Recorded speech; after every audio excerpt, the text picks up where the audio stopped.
everybody. Now we'll have Yichen who will talk to us about gauging dihedral symmetries. So go ahead, Yichen. All right, thanks very much for giving me the opportunity to talk about this work that I've been collaborating with Jeff Teal from University of Virginia. So in this talk, I will be basically talking about this gauging process between topological order phases. So we can start with a topological phase with a global symmetry G, and then we can gauge it by promoting it to a local symmetry, so that after gauging, the gauge fluxes of gauge G fluxes become deconfined, and then combining with gauge charge and original topological order phase to form a new topological order phase, which is double this G twist liquid. I will be using this term interchangeably when I referring that as a gauge phase. And of course, you can go backwards by condensing the gauge charge, so that the gauge flux becomes confined, and then you get back to your original topological phase again. So for our focus, we will be primarily focusing on the SO2n level 1 topological order phase. And then we will start with this parent abelian phase, and then gauge the dihedral symmetry, or the subgroup of the dihedral symmetry, like the Z2 and ZK in our case, to get into some of the non-abelian phases. We also did study each individual components, like the U1 and SUN level 1. And after we gauge the Z2 symmetry there, we find out that we have the C equal to 1, central charge equal to 1 orbifold theory, and also the SON level 2 theory, which, when n is odd, it contains an interesting type of anion, which is called metapletic anions. So people have studied this before and have shown that they have potential for quantum computation when n is a odd prime number. So for this talk, the focus here will be talking about the relationship between operator localities and the gauging process.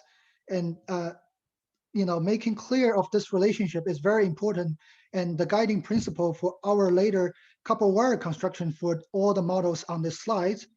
But I will be mostly talking about the gauging procedure rather than focusing on the couple wires. But to set stage, let me still mention the building block for our couple wire model, which is we construct 1+1D bosonic wires from spin-4 electrons. So we start with n channels of spin-4 electrons, and then we turn on this charge 2Ne superconducting pairing term. As we have strong enough attractive interactions, then these terms are going to become relevant, and then gap out the local fermionic excitations. And this term physically can be introduced by coupling your sample with a bulk S-wave superconductor. So what's left is going to be gapless bosons, and then the low energy physics of it is described by this SO2n level 1 conformal field theory. So what I should point out here is that for this bosonic wire, any single fermion excitation is no longer local. Be it Dirac fermion or Majorana fermions, they're no longer local. Only even number or even products of fermion operators are local and can be written down as integral combination of electrons.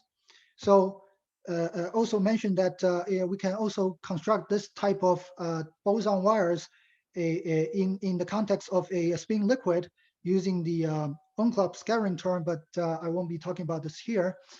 So with this 1D boson wires, a general procedure to construct the phases of matter in slide 1 is to design local and relevant both inter and intra backscattering terms, so that we can gap out everything inside the bulk, but leaving the desired degree of freedom on the boundary, so that they have the right conformal field theory description, and then we have a nice edge bulk correspondence for a 2D topological phase. But let me turn to the point of the talk, which is to talk about how to gauge the dihedral symmetry in SO2N. So first, let's look at the simplest subgroup, which is the Z2. So before we gauge anything, the story here is that the locality is set in ways such that all fermion pairs on the same wire are local, and then they can be written as the integral combination of electrons. So they actually generate these currents, which form this SO2N level 1 algebra. So now let's consider the following Z2 symmetry, which is essentially a conjugacy symmetry. So what this does is that if we define the Dirac fermion as this, then it basically flips the sign of the boson field phi A. And essentially what this does is that it flips the sign of the psi n plus a Majorana fermions, but then the phi A Majorana fermions stay intact. So in this case, what we are left with is a subalgebra, which is SON level 1 square. They are generated by two currents, the psi A, psi B, and the psi n plus A and psi n plus B. So you can easily see that this, if you act on this Z2 symmetry, then they are still invariant. So what we have get rid of is these fermion pairs. They are used to be local, but then after we gauge this Z2 symmetry, the conjugacy symmetry, then they no longer local and they have to be thrown out. So one comment here is that if n is odd, then we have this Z2 conjugacy symmetry becomes a outer automorphism, meaning that the Z2 gauge flux will permute the even spinors to the odd spinors. So that's one thing to keep in mind. And now let's move on to the ZK case. If we talk about the ZK symmetry here, it's basically, in terms of the Dirac fermion, it's basically a 2 pi over k rotation for the boson field. Then we can look at the SO2N level 1 algebra again, but using a different set of generators in the following way, so that we see that this algebra is generated by the following three sets of generators. And if we turn on this, we basically gauge this ZK symmetry, then it's very easy to see that only the bottom two survives. And then after gauged the Z2 symmetry, the first one gives us a U1 subalgebra, and then the second one gives us a SUN level 1 subalgebra, and then the tensor product of them together make up into a ZK invariant subalgebra of the SO2N level 1, meaning that after you gauge the ZK symmetry, the topological order you're left with is this U1 times SUN level 1 topological order. And one comment here is that the ZK is always going to be inner automorphism, so nothing is permuted, nothing is swapped under the ZK symmetry. So then we can really go from A to D by taking advantage of the gauging of the cyclic groups I talked about before to gauge the dihedral symmetry, because dihedral symmetry is nothing but the Z2 semi-tensor product with ZK. So what we can do is that we can start with SO2N level 1, first gauge the ZK symmetry, and then gauge the Z2 symmetry, so that we'll end up with the DK gauged theory, which is nothing but in one way is nothing but the U1 times SUN level 1 gauge a common Z2 conjugacy symmetry. So this is quite interesting because we can now look at the SON level 2 topological order in this bigger picture, because it used to be just the Z2 gauge theory of SUN level 1 topological order, but now we say that this is nothing but we go from SUN level 1 and then gauge the conjugacy symmetry, so that for this case the generators of SUN level 1, we only have the real part, which is the cosine terms, and then they are going to be invariant under that Z2 symmetry.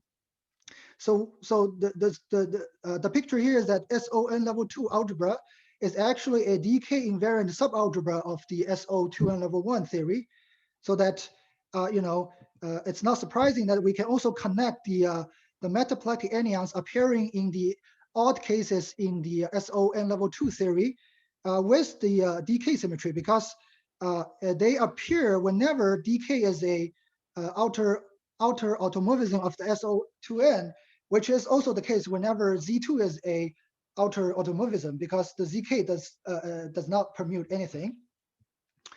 So now let me move on to present a more general picture of how this gauging picture should look like. Let's talk about this theory at the level of unitary modular tensor categories.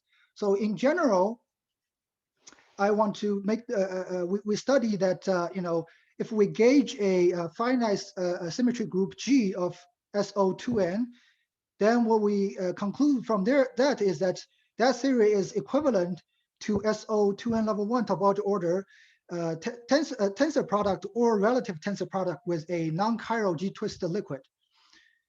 So this equivalence first is established at the level of unitary modular tensor category.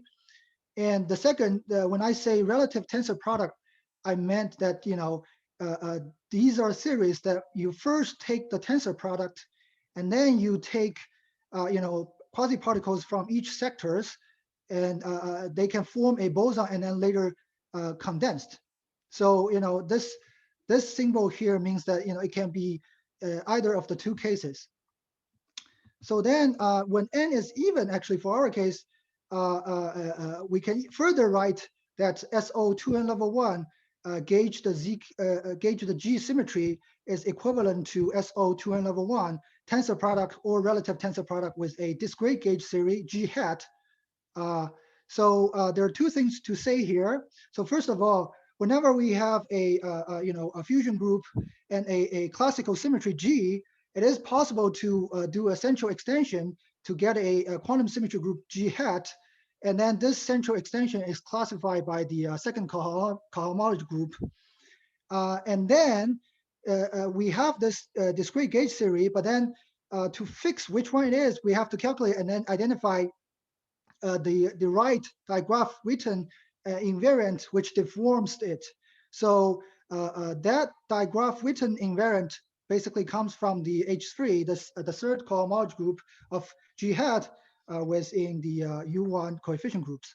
So just to show that this can be done for our case, we worked out for the decay gauge theory the following cases. So depending on n, whether it's even or odd, and what's the number, it's equivalent to mod 8, and we find out the following equivalences classes at the level of unitary modular tensor category, and we indeed see that for n even, we have some pure discrete gauge theory on right hand side, and the symmetry group here for n mod 8 equal to 0 or 4 is extended to be from dk to become d2k, and for the case n mod 4 is equal to 2 is extended to a dicyclic group from dk, and dicyclic group is simply just the double cover of the dk dihedral group. And then we have the appropriate digraph Yichen invariant worked out. And for n odd, we no longer have a pure discrete gauge theory on this side.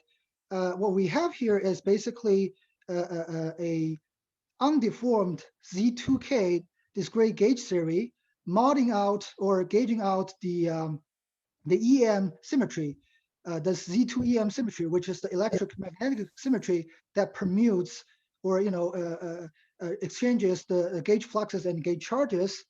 And in this case, it will eventually be equivalent to either a quantum double of the Ising model times the DK discrete gauge theory, or the quantum double of the SU2 level 2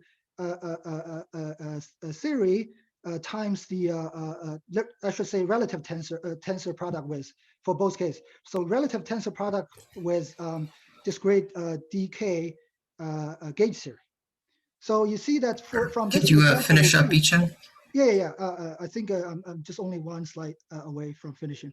So from this, you can already see that even if the decay is inner automorphism is not doing anything drastic.